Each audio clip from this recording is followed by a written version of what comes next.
À ce stade, je présente une perspective souvent négligée par les professionnels de la santé, les éducateurs physiques et les spécialistes en nutrition.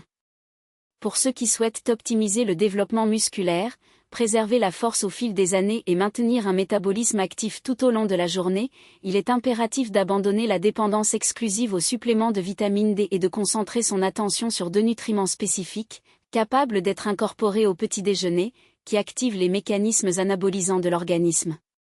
Ces vitamines agissent en synergie avec la vitamine D dans les tissus musculaires, en améliorant l'absorption des nutriments, en stimulant les voies métaboliques essentielles à la croissance. Surtout, elles peuvent être obtenues grâce à des aliments qui s'intègrent facilement dans la routine matinale. Depuis des décennies, la croyance s'est répandue selon laquelle les gains de masse musculaire se produisent exclusivement dans les salles de sport. La force, selon cette conception, serait le résultat direct d'un nombre croissant de répétitions, d'une augmentation progressive des charges ou du dépassement des limites individuelles. Cependant, la réalité qui sous-tend ce processus est étonnamment différente. Le véritable stimulus de l'hypertrophie, le facteur déterminant pour maintenir ou perdre de la force avec l'âge, reste ignoré par la majorité. Il ne s'agit pas de protéines, de testostérone ou même de la très médiatisée vitamine D. L'élément clé, inconnu d'une grande partie de la population, exerce un contrôle silencieux sur la contraction des fibres musculaires, leur capacité de récupération et le potentiel de développement de la force, la vitamine K2. La carence de ce nutriment compromet sérieusement le fonctionnement du système musculaire. Appelée par les chercheurs « régulatrice », la vitamine K2, bien qu'elle travaille de concert avec la vitamine D dans l'absorption du calcium, est chargée de diriger ce minéral vers les endroits appropriés. L'absence de K2 entraîne un scénario alarmant. Le calcium, au lieu d'être incorporé dans les os ou les muscles, s'accumule dans les tissus mous, où sa présence est nocive. Des études publiées dans des revues telles que Thrombosis et Hémostasis indiquent que jusqu'à 97% des adultes n'atteignent pas les niveaux de K2 nécessaires au fonctionnement optimal des os et des muscles. Ces données suggèrent que presque tous les individus peuvent être privés d'un nutriment essentiel à la performance physique quotidienne. À l'intérieur des fibres musculaires, le calcium joue un rôle similaire à celui d'un interrupteur électrique. Un signal déclenche la contraction, un autre favorise la relaxation, dans un cycle répété des millions de fois au cours d'une séance d'exercice, en continu, tout au long des activités quotidiennes. L'absence de K2 déstabilise cependant ce système. Les muscles commencent à recevoir des stimuli affaiblis, se contractent moins intensément, se fatiguent plus rapidement et récupèrent plus lentement. Au fil du temps, l'organisme remplace le tissu musculaire fonctionnel par des fibres adipeuses, caractérisant la sarcopénie, une pathologie qui touche environ un tiers des adultes de plus de 60 ans. Il ne s'agit pas d'une conséquence inévitable du vieillissement, mais plutôt de l'absence de nutriments essentiels au maintien d'une masse maigre. Des recherches menées au Japon ont révélé des résultats remarquables en analysant les personnes âgées ayant le plus grand apport en vitamine K2. Ces individus présentaient des contractions musculaires plus vigoureuses, un meilleur équilibre, une réduction du nombre de chutes et une plus grande capacité à accomplir les tâches quotidiennes. Leurs muscles présentaient un fonctionnement comparable à celui de personnes plusieurs décennies plus jeunes, uniquement grâce à un apport adéquat en nutriments responsables de l'activation des protéines musculaires. D'autres études démontrent que le K2 favorise la fonction mitochondriale, les organites responsables de la production d'énergie dans les cellules musculaires. Lorsque les mitochondries fonctionnent plus efficacement, les muscles génèrent plus de puissance avec moins d'efforts, ce qui se traduit par une augmentation de la force, de l'endurance et des performances physiques, quels que soient les changements d'entraînement. La relation entre la vitamine K2 et la vitamine D mérite une attention particulière. Bien que beaucoup se tournent vers une supplémentation en vitamine D pour renforcer les os, renforcer l'immunité ou améliorer les performances musculaires, son efficacité est limitée en l'absence de K2. Sans ce nutriment, la vitamine D peut augmenter les taux de calcium circulant qui, sans un ciblage approprié, restent dans le sang. Les experts en nutrition soulignent que les deux nutriments doivent être consommés ensemble, car ils agissent de manière complémentaire. La vitamine D favorise l'absorption du calcium, tandis que le K2 assure son transport vers les bons endroits. L'absence de K2 compromet tout le système de distribution des minéraux du corps. Lorsque les deux nutriments sont présents en quantités idéales, le calcium est dirigé vers les os, renforçant la structure squelettique, vers les dents, renforçant l'émail, de manière cruciale dans ce contexte, vers les cellules musculaires, où il améliore la contraction, accélère la récupération et contribue à la préservation de la masse maigre au fil des années. Les muscles deviennent plus réactifs, énergiques et efficaces. Chaque mouvement demande moins d'efforts, la mobilité s'améliore et l'entraînement devient plus efficace. Pour cette raison, certains scientifiques classent le K2 comme un nutriment activateur musculaire. Bien qu'il ne favorise pas en soi la croissance musculaire, son absence empêche l'organisme d'utiliser pleinement les muscles existants. Un aspect souvent négligé est la rareté de la vitamine K2 dans l'alimentation contemporaine. Autrefois, ce nutriment était abondant dans les aliments issus d'animaux élevés sur des pâturages naturels, dans les produits fermentés et dans les préparations traditionnelles, ressources largement utilisées par les générations précédentes. Cependant, avec l'avènement de l'agriculture industrielle et la prévalence des régimes alimentaires transformés, la plupart des gens ne consomment que des traces de ce composé. Les œufs de poules élevés en confinement contiennent des quantités nettement inférieures de K2 par rapport à ceux produits par les oiseaux en liberté. Les fromages des fermes industrielles contiennent une fraction de la teneur en K2 trouvée dans les fromages artisanaux et les aliments fermentés.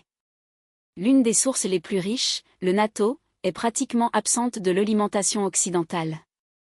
En conséquence, l'adulte moyen ingère moins de 30% de la quantité de K2 nécessaire au bon fonctionnement musculaire. Des millions de personnes se réveillent épuisées, ont des difficultés à marcher, se sentent limitées pendant l'exercice et attribuent la raideur ou la lente récupération au processus naturel de vieillissement. Toutefois, de tels changements ne sont pas inévitables. Elles sont souvent le résultat de carences nutritionnelles qui peuvent être corrigées. La perte de force n'est peut-être pas liée à l'âge, mais plutôt au manque d'un nutriment essentiel pour convertir le calcium en force musculaire. Lors de l'analyse de populations ayant une consommation plus élevée de K2, comme les Néerlandais et les Japonais, on observe des taux de calcification cardiovasculaire considérablement réduits, des os plus résistants et de meilleures performances physiques globales. Ces personnes n'ont pas suivi de longues séances de musculation ni utilisé de suppléments.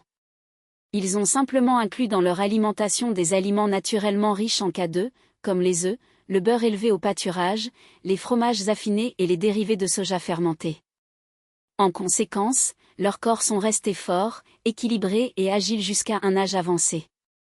Cette observation suscite une réflexion sur le potentiel inexploré de chaque individu, sur les fibres musculaires qui attendent le stimulus approprié pour s'activer, se renforcer et se développer. La question qui se pose est la suivante: quelles seraient les implications de cette découverte sur la qualité de vie et le bien-être au fil des années? Pour réagir avec une plus grande réactivité, vos jambes retrouvant une stabilité renouvelée, la capacité de monter les escaliers sans effort, de transporter des objets du quotidien sans fatigue et de passer la journée avec confiance et vigueur. Aucun de ces avantages ne nécessite une charge d'entraînement accrue ou des heures prolongées dans les gymnases. Dans de nombreux cas, le point de départ réside dans l'apport d'un nutriment souvent négligé par la plupart des gens, la vitamine B12. L'organisme humain a été structuré pour préserver sa force musculaire bien au-delà de l'âge mûr, mais les régimes alimentaires contemporains ne fournissent pas les éléments biochimiques nécessaires au maintien de cette capacité innée. Le manque de B12 représente l'un des chaînons manquants de ce processus, et sa compréhension, suivie de l'incorporation d'aliments qui en contiennent, permet de débloquer le projet biologique originel pour lequel les muscles ont été conçus. La force ne se construit pas exclusivement par l'exercice physique, mais est activée au niveau cellulaire, et la B12 agit comme catalyseur de cette activation. La plupart des gens croient que la perte musculaire se produit progressivement et silencieusement, comme un phénomène inévitable du vieillissement qui doit être accepté passivement. Or, à l'intérieur du sang, dans les nerfs et même dans l'ADN des fibres musculaires, il existe un facteur déterminant, souvent sous-estimé, la vitamine B12, appelée par les scientifiques l'interrupteur à oxygène. Sans cela, les muscles perdent leur capacité à générer de l'énergie, à se renforcer ou même à fonctionner à leur pleine capacité fonctionnelle. L'aspect le plus alarmant est le fait que jusqu'à 40% des adultes, y compris les jeunes, souffrent de carences en cette vitamine sans diagnostic approprié. Ils éprouvent une fatigue persistante, une faiblesse, des étourdissements, une lente récupération après un effort physique ou des difficultés cognitives, sans établir de relation entre ces symptômes et le manque de nutriments qui régulent la vitalité de chaque fibre musculaire. À l'intérieur de chaque cellule musculaire se trouvent des structures microscopiques appelées mitochondries, véritables plantes énergétiques qui déterminent si l'individu se sent vigoureux ou épuisé. Ces organites dépendent de la B12 pour convertir les nutriments ingérés en énergie utilisable. En l'absence de ce composé, les mitochondries fonctionnent mal, ce qui réduit l'efficacité de la combustion du carburant, ce qui entraîne un affaiblissement, une atrophie et une fatigue précoce des muscles. L'individu peut intensifier son entraînement, améliorer son alimentation et se consacrer à des habitudes saines, mais, au niveau cellulaire, le système énergétique reste compromis, non pas en raison de l'âge ou d'une condition physique inadéquate, mais en raison de l'absence d'un nutriment essentiel à son fonctionnement continu. Des chercheurs de l'université Harvard ont démontré que la B12 joue un rôle fondamental dans la formation des globules rouges, cellules responsables du transport de l'oxygène vers les muscles. Sans oxygénation adéquate, les fibres musculaires souffrent d'asphyxie métabolique, perdant ainsi la capacité de réparer les micro-blessures résultant de l'activité physique. En conséquence, il y a une récupération plus lente, une résistance réduite et le sentiment frustrant que, quels que soient les efforts déployés, la force physique se dissipe progressivement. Les estimations scientifiques indiquent qu'une carence en vitamine B12 peut réduire l'apport d'oxygène aux muscles jusqu'à 30%, ce qui équivaut à vivre avec un tiers de l'énergie disponible. Cette condition, vécue inconsciemment par des millions de personnes, se révèle encore plus complexe si l'on considère son impact sur le système nerveux. La vitamine B12 régule également l'intégrité de la gaine de myéline, la structure protectrice qui recouvre les nerfs et assure la transmission efficace des impulsions électriques.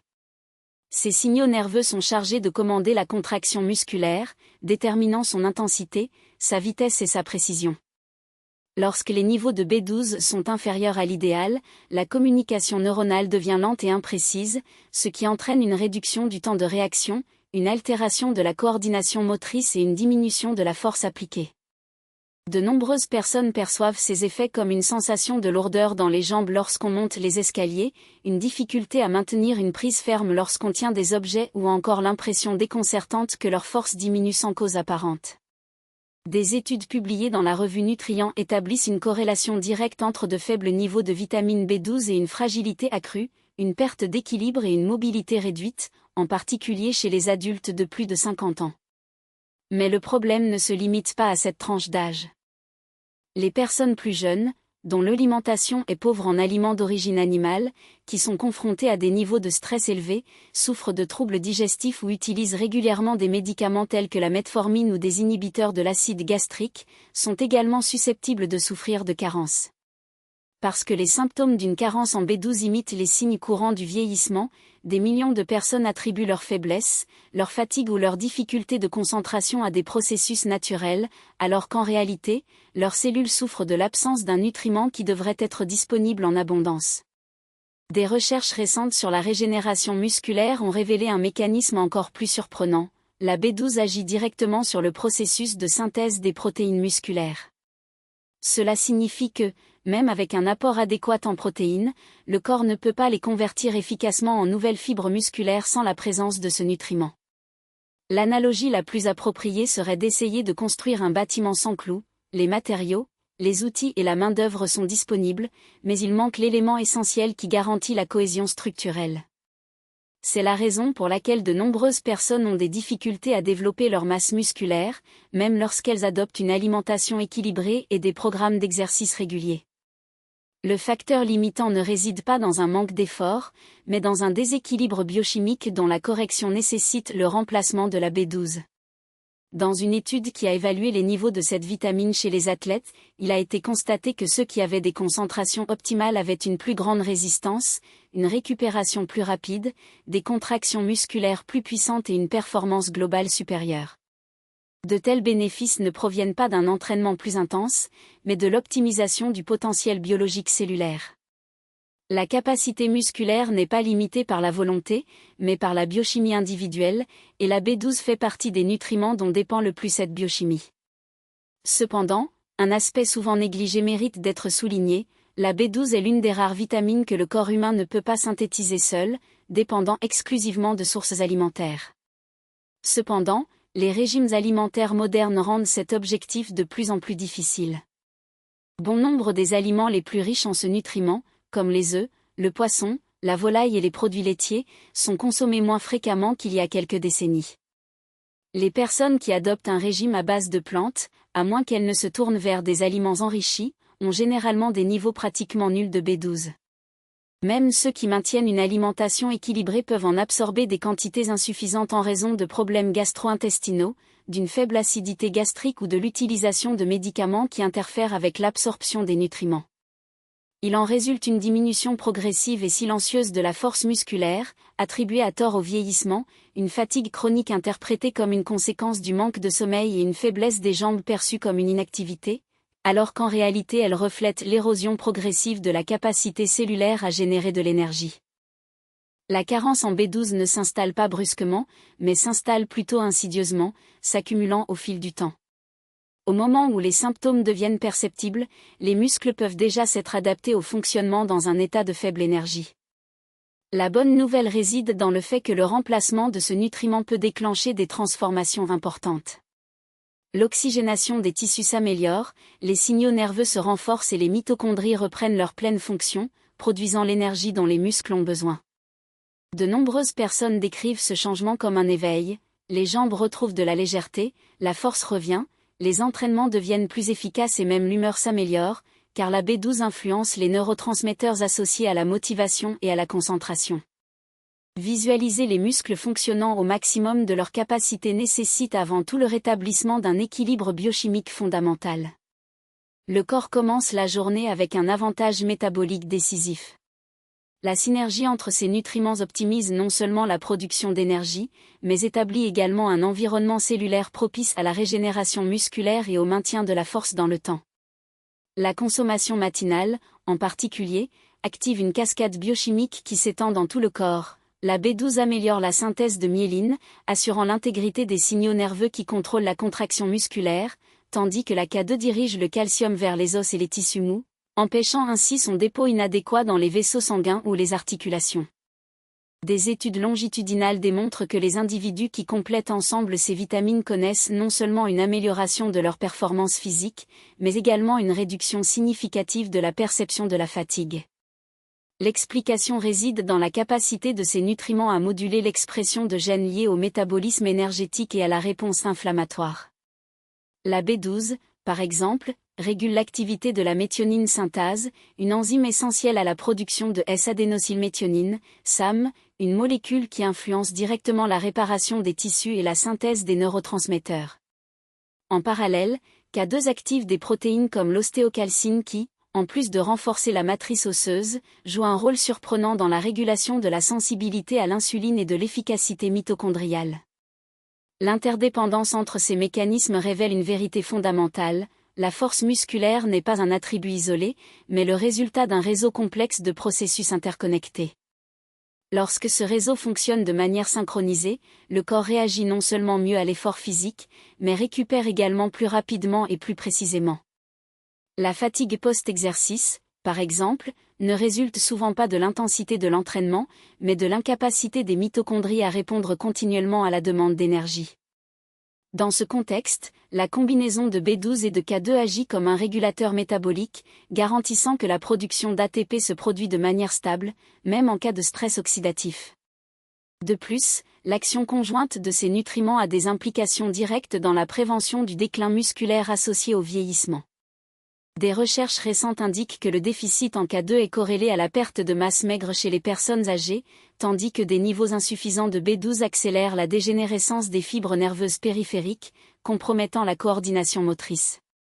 Lorsque les deux nutriments sont apportés en quantités idéales, il y a une préservation non seulement de la force, mais aussi de la fonctionnalité musculaire, permettant aux individus de maintenir plus longtemps leur autonomie et leur qualité de vie.